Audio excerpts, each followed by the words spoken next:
I'm so proud to be here with you all. This isn't about Democrats versus Republicans. It's about the people versus the problem. Donald Trump is the problem. Elon Musk is the problem. And if you're here and you voted for Trump in the past, my message is simple. I'm sorry you were lied to, but welcome to the team. Welcome to the team. That was Florida Democratic Congressman Maxwell Frost speaking to voters in North Carolina's 9th District. Now, Frost does not represent those folks at that town hall. The guy that actually got voted into that district is that man you see right there, Republican Congressman Richard Hudson. He is the one who told Republicans across the country to stop holding in-person town halls after they all started getting tough questions. So, Congressman Frost, along with Senator Chris Murphy of Connecticut, showed up instead, along with nearly 800 constituents, and listened to questions from folks in Congressman Hudson's district. The reason that your congressman isn't here, the reason that he is hiding, is because he doesn't represent you, right? Right? He believes that the only people who matter in this country are the billionaire class. And Senator Chris Murphy, Democrat of Connecticut, and Congressman Maxwell Frost, Democrat of Florida, joined me now. Good to have you, gentlemen. Senator, I'll start with you. Just tell me about why do this event and what was it like? Yeah, it was a crazy crowd, standing room only. There was overflow outside. We were limited only by the capacity of the venue. But listen, I mean, this is a national fight, and Republicans think that they can get away with this thievery, this corruption, this destruction of democracy by hiding. We have some really important votes coming before the Senate and the House this summer. Republicans are planning to vote on this bill that would throw millions of people off their health care, including lots of them here in North Carolina, in order to fund a tax cut for the billionaire class, people who don't need it.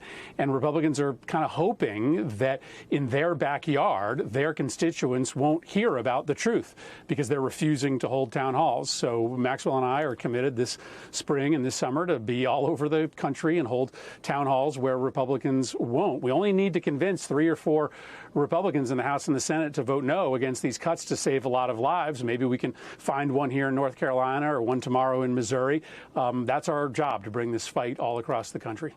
Congressman, I liked what you said there about, you know, if you voted for Trump, sorry you're lied to, welcome to the team, because it seems to me that, you know, we're seeing erosion in his numbers, and for, you know, the public to turn against him at the scale that would be necessary to stop the harm that is being engineered, you're going to need folks that voted for Trump. Exactly. This movement, and to win, we're going to have to be about addition, not subtraction. So it's not about telling people I told you so. It's not about shaming people for making a decision we disagree with, but it's about saying, I'm sorry you were lied to. This is why you've been lied to. This is what Trump is doing, taking away health care, taking away the things that working families have earned in order to give billionaires and mega corporations a tax cut. And then we can't stop there, because it's not just about defending, but then it's about showing them our vision of the world. And the great thing about these town halls is it's not just Democrats here. We have Republicans, Democrats. We have people who haven't voted before, all types of people who are upset with what's going on right now. And I'm sure you've seen this recent Fox News poll that shows that Donald Trump is completely underwater with his approvals, but also people do not trust him on the economy, on tariffs. People don't trust him on immigration. And so we have to continue to bring this message across the country. But I think it's imperative that when we say it with open arms. That's the whole point of this. We want to bring people into the coalition and not push them out. Senator, we started talking at the top of the show about the polling that Congressman Frost was just talking about. And you just made a point that I think is really important, which is all the stuff, you know, that Trump is doing essentially unilaterally, often I think unlawfully and unconstitutionally. There's this weird kind of like tacit arrangement with Republicans in Congress who kind of like what he's doing but never have to vote for it. So it's like no one ever has to vote to defund a 30-year health study of postmenopausal women. No one has to vote to, you know, do all this stuff, which they like because they're not popular votes. But that era is ending because they are now going to have to vote. And even if he's a lame duck or Trump's a sort of sui generis figure, do you think the polling in politics matters for your colleagues who are going to have to do the voting?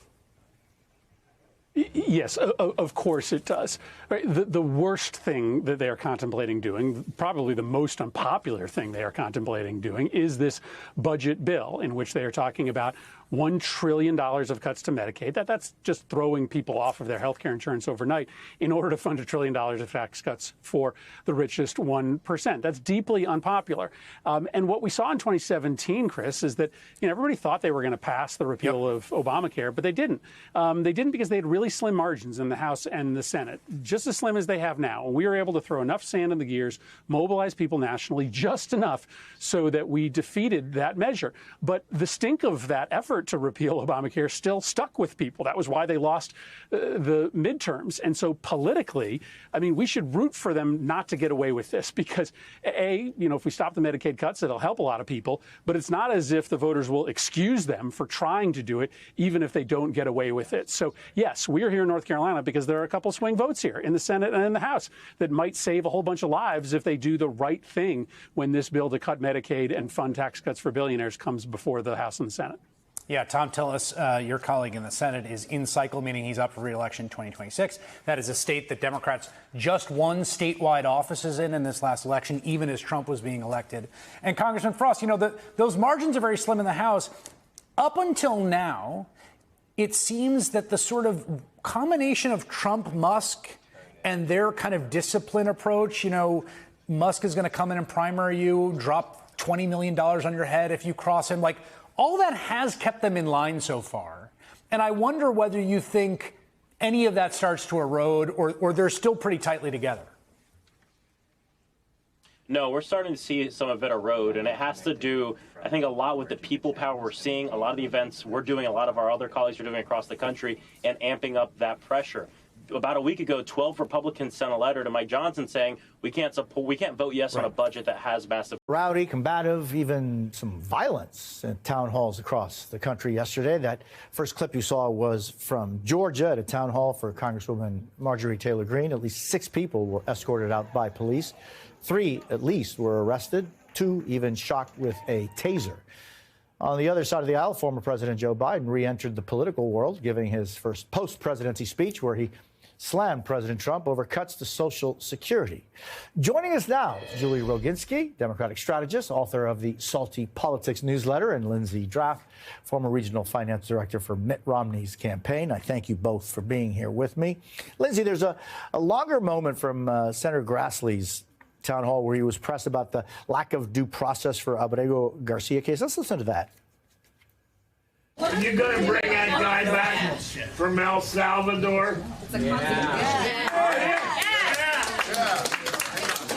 Why not?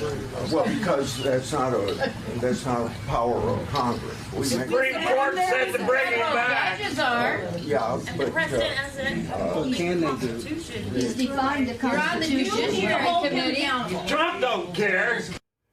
What do you think, Lindsey? Is this something that is going to continue having or playing a larger part, having a bigger impact?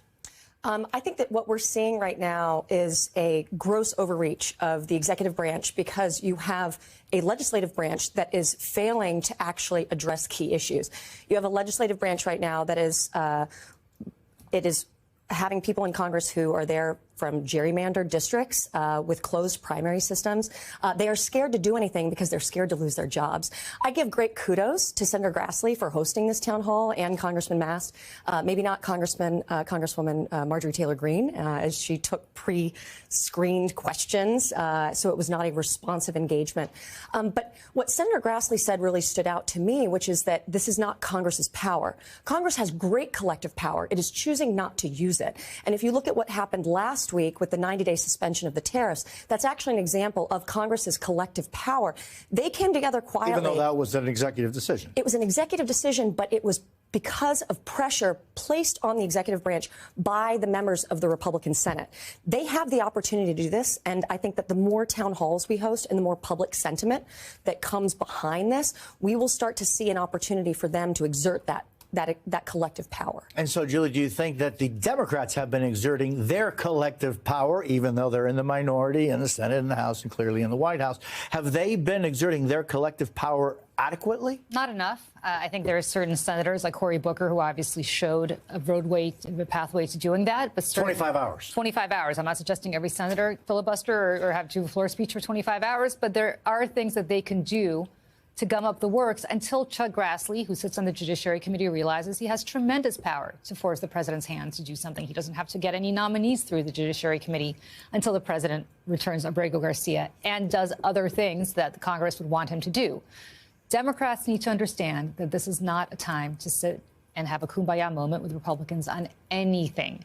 They need to gum up the works and use every legislative means at their disposal to gum up the works until this lawlessness ends. And gum up what works? And to what degree do you gum up? How do you gum up There is the nothing works? going on right now. Well, first of all, they have many recourses, especially in the Senate, to be able to do that, right? Cory Booker showed one pathway to doing that. They have blue slips they can do and appointees. There are many, many things that they can do. Not enough, obviously. They're in the minority, but there are tactics that they can take.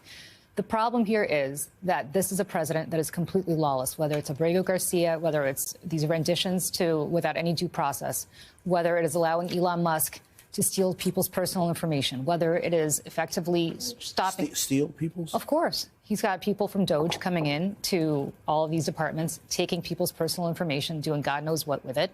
They have no authority to be able to do that, but they're doing that right now.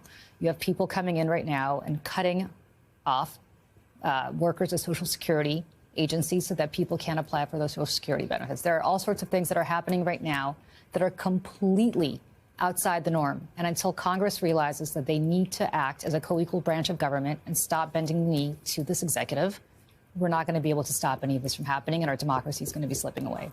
The Trump town halls, the MAGA town halls, they're going so bad, and they've been going so bad. But the real disaster is that the Democrats are seizing on it way more than they did 4 years ago. That's a disaster. I mean, it's a good thing for us. It's a good thing for democracy, good thing for decency, but it's a disaster for Republicans because there were some moments during the first Trump term, although nowhere near like this, nowhere near as quickly, where Trump was floating certain cuts to Obamacare. He was going to eliminate the entirety of Obamacare, including the companies must give you insurance and all of the provisions that, however imperfect, do help save lives. And a lot of people, including Trump voters in red areas, were like, well, wait a second. You promised us in the election that you would repeal and replace Obamacare with something much better. And so now you're just going to get rid of it and leave us with nothing. That's not what we voted for. And it's true. That isn't what they voted for. You could call a Trump voter stupid, but they were lied to in that case. All of that, yes. Democrats did not seize like they're seizing now. This is the first time where Democrats have said, and you've seen it from AOC and Frost and others as well, saying, I'm happy to have a town hall in my riding, my district. I'm happy to meet with constituents even if they voted against me. And I'm so happy I'm willing to go to your district and have a town hall for you if your Republican congressman or congresswoman isn't doing it. The Democrats have had bad PR in the last year or so, but the Republican Party has given them a way back into the hearts of the American people.